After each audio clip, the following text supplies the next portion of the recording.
बिस्मिल्लाहिर्रहमानिर्रहीम अस्सलामु अलैकुम नाजरीन, आप हमारा फेसबुक पेज और यूट्यूब चैनल देख रहे हैं। मैं आपका मिसबान गुलाम मुस्तफ़ा आपकी खिदमत में हाजिर हूं एक और नई ज़बरदस्त और अहम तरीन वीडियो के साथ। तीन बड़ी अहम तरीन चीज़ें हैं जिन पर आज की इस वीडियो में हम बात करने जा रहे हैं।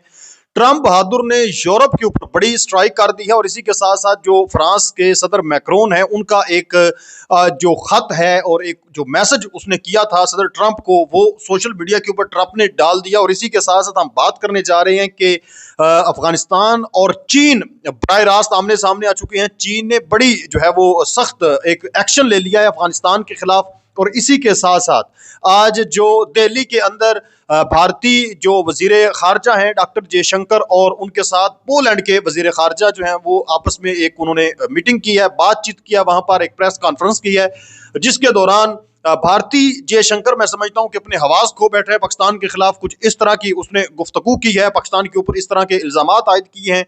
हकाइक जो है वो इस हवाले से आप लोगों के साथ शेयर किए जाएंगे। अगर आप इस चैनल पर नए हैं तो लाजमी सब्सक्राइब कर लें और कमेंट सेक्शन के अंदर पाकिस्तान जिंदाबाद जरूर लिख लें ताकि मजीद जो हमारी वीडियोस हैं वो बार वक्त आप तक पहुंच सकें। नाजरीन मोहतरम, सबसे पहले हम बात कर लेते हैं कि इस वक्त दिल्ली के अंदर जो आज डॉक्टर जयशंकर भारतीय वजीर खारजा ने पाकिस्तान के ऊपर इल्जामात आयद किए हैं। जयशंकर और जो पोलैंड के वजीर खारजा हैं इनकी आपस में वहां पर एक बातचीत चल रही थी, आपस में मामलात के ऊपर ये बातचीत कर रहे थे। तो इसी दौरान जो जयशंकर है, चूंकि हमने मई के अंदर इस कदर इनको तबाहकुन शिकस्त दी है, उसके बाद ये हाथ मलते हुए नजर आ रहे हैं और हर मोड़ के ऊपर हर मकाम के ऊपर इनको पाकिस्तान ही बस याद रहता है और पाकिस्तान के ऊपर इल्जाम लगाने से ये कोई मौका भी हाथ से नहीं जाने देते। अभी देखें, पोलैंड का बंदा आया हुआ है, कोई पाकिस्तान को लेकर बात नहीं हो रही, लेकिन फिर भी क्या कर रहे हैं, पाकिस्तान के ऊपर इल्जाम आयद कर रहे हैं। उसको कह रहे हैं पोलैंड के वजीर खारजा को, भारतीय वजीर खारजा के जो जीरो टॉलरेंस है, आपको उस चीज के ऊपर जो है वो काम करना चाहिए, दहशतगर्दी को खत्म करना चाहिए। हमारे हमसाए जो मुमालिक है, इन पाकिस्तान की बात कर रहा था कि वहां से दहशतगर्दी जो है वो काफी ज्यादा फैल रही है, दहशतगर्दी के बहुत ज्यादा वाकयात जो है वो किए जा रहे हैं। तो ये इंतहाई एक घटिया तरीन उसने काम किया है। भारत का जो ये वजीर खारजा है, पाकिस्तान के ऊपर दहशतगर्दी के इल्जामात आयद किए हैं कि वहां से दहशतगर्द जो है वो प्रमोट होते हैं, यानी बनते हैं, इशारे और कनाए के अंदर ऐसी गुफ्तगू की है। इससे पहले इनके आर्मी चीफ ने 2 से 3 घंटे की प्रेस कॉन्फ्रेंस की, सारी की सारी वो पाकिस्तान को लेकर की। पाकिस्तान के अंदर दहशतगर्दों के 8 ठिकाने मौजूद हैं, हमारे सामने हैं, वहां पर हैं, उनको निशाना बनाया जा सकता है, ये हो सकता है, वो हो सकता है। आप देखें कि सबसे बड़ा दहशतगर्द खित्ते के अंदर कौन है? भारत है। पाकिस्तान के साथ जब भी कोई जंगी मुहाज खुला है या किसी ने अगर पहल की है या कोई फॉल्स फ्लैग ऑपरेशन किया है तो किसने किया है? भारत ने किया है, मोदी सरकार ने किया है। पूरी दुनिया ये जानती है।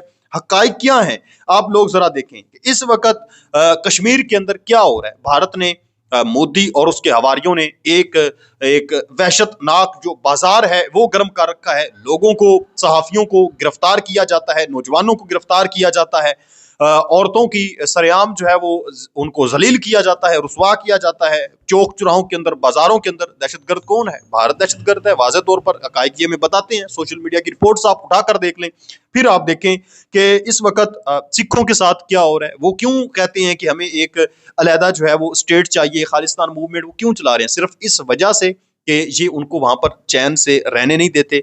मुस्लिम कम्युनिटी के साथ क्या हो रहा है, ईसाइयों के साथ क्या हो रहा है, आपने क्रिसमस के मौका पर देखा 2025 जो 25 दिसंबर को हुआ, यहाँ तक इनका जो मशहूर मारूफ यूट्यूबर है ध्रुव राठी, उसने 1 2 3 नहीं बल्कि सैकड़ों जो वीडियोस हैं वो इस हवाले से सोशल मीडिया के ऊपर जो है वो डाली कि यहाँ यहाँ पर आप देखें कि जो क्रिश्चियन हैं उनके ऊपर जुल्म किया गया है। इनके जो लोग भारत और मोदी और उसके जो हवारी मौजूद हैं, तो आप जो है हकीकत पर मबनी अगर देखें, मणिपुर के अंदर, नागालैंड के अंदर क्या कुछ कर रहा है भारत, कर रहा है, वो लोग इनसे क्यों परेशान है? क्योंकि ये इनका जीना जो है वो हराम कर रखा है।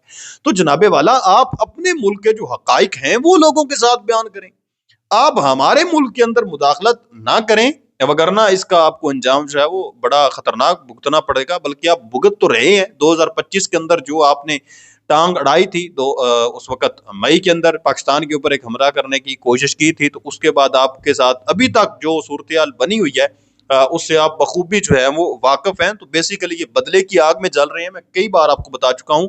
और ये कोई ना कोई घनौनी हरकत जो है वो पाकिस्तान के खिलाफ किसी भी वक्त कर सकते हैं। ये जो दहशतगर्दी के ये मुख्तलिफ जो इल्जामात हर तरफ इस वक्त आयद करने की कोशिशें कर रहे हैं ना पाकिस्तान के ऊपर, बेसिकली एक प्रूफ और पलंदा बना रहे हैं कि वहां पर भी बताया था, वहां पर भी बताया था, इसलिए आज हमने हमला कर दिया। तो अगर इस मर्तबा ये हमला करेंगे तो इनको तबाकुन जवाब दिया जाएगा, इनकी सोच से भी ज्यादा जवाब इबरतनाक होगा।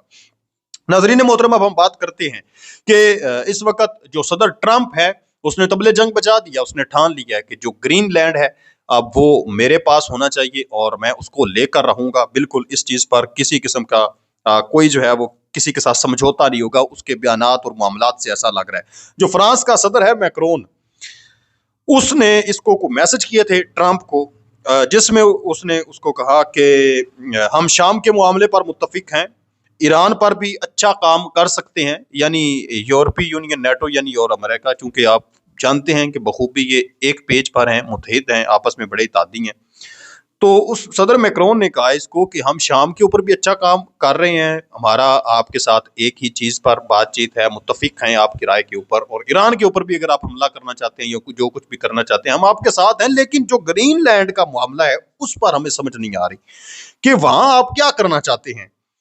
तो ये बयान जो है वो ट्रंप ने सोशल मीडिया के ऊपर डाल दिया है। इसके साथ साथ यूरोप ने यह भी इनको ऑफर किया कि G7 मीटिंग एक बुला लेते हैं, मुख्तलिफ ममालिक बुलाते हैं, डिनर का इत्माम करते हैं, मिलजुल कर खाना खाते हैं, लेकिन ये उसने सारा का सारा सोशल मीडिया के ऊपर डाल दिया। और साथ में आप लोगों को बताता चलूं कि सदर ट्रंप ने नाजरीन कराम तबले जंग भी इनके खिलाफ बजा दिया और कह दिया कि ग्रीनलैंड जो है इस पर इस वक्त चूंकि सारा यूरोप जो है वो इनसे नाराज है और सब ने ही तकरीबन ट्रंप के मुखालफत में बयान जारी किए हैं कि ग्रीनलैंड के ऊपर हमला या कब्जा नहीं होना चाहिए।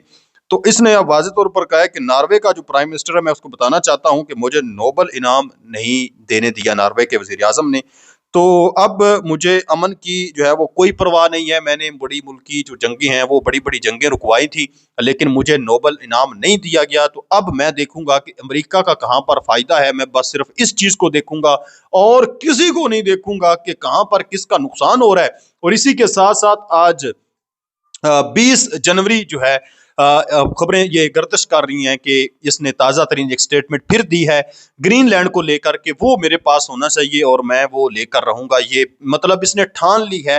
दूसरी तरफ पूरे यूरोपीय यूनियन तमाम ममालिक के साथ इसने जो है वो अब एक बाकायदा जंग का आगाज कर दिया, जो इसने कहा है कि मैं जो है वो अजाफी टैरिफ लगाऊंगा। और यूरोपीय ममालिक जो हैं उनका इन्हिसार बड़ा जो है मुआशी आप कह लें कि वो अमेरिका के ऊपर वो कर रहे हैं। इसी वजह से तो अमेरिका उनको जो है वो धमकी दे डालता है मईशत को लेकर। उनको पता है कि हमारी मईशत तबाह हो जानी है, हर चीज़ जो है वो ख़त्म हो जानी है अगर हमारे ऊपर इजाफी टैरिफ लगाएंगे।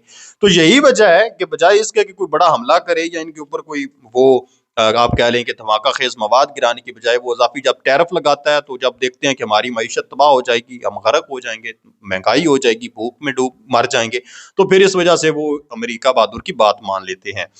इसी के साथ साथ मैं आप लोगों को बताता चलूं कि इस वक्त चाइना और अफगानिस्तान आमने सामने आ चुके हैं। चीन, आपको पता है कि चीन का एक शहरी मोहम्मद अयूब मुसलम एक जो बंदा है वो, उसका काबुल के अंदर एक रेस्टोरेंट था जिसके ऊपर रात गई धमाका हुआ, उड़ा दिया गया उसको, खुदकुश एक हमला हुआ, जिसके नतीजे में आप लोगों को बताया था कि एक चीनी शहरी भी जो जिसका ये होटल था वो भी मारा गया और उसके साथ साथ उसके जो दूसरे लोग हैं वो भी मारे गए, तकरीबन 7 के करीब। तो अब चीन की जानब से ये बयान सामने आ रहा है कि हमारे जो लोग हैं हम उनको मतलब अब एंट्री की इजाज़त नहीं देंगे। हम कहेंगे कि चीनी शहरी जो हैं अब वो अफगानिस्तान का रुख ना करें। जो अफगानिस्तान के अंदर चीनी एम्बेसी है उनकी जानब से ये बयान सामने आ रहा है। तो ये भी आप एक दूसरे के आमने सामने आ चुके हैं। आप इस चीज़ पर क्या कहते हैं, अपनी कीमती राय नीचे कमेंट सेक्शन में जरूर लिखें। मिलते हैं एक और नई वीडियो में, तब तक अल्लाह के पास।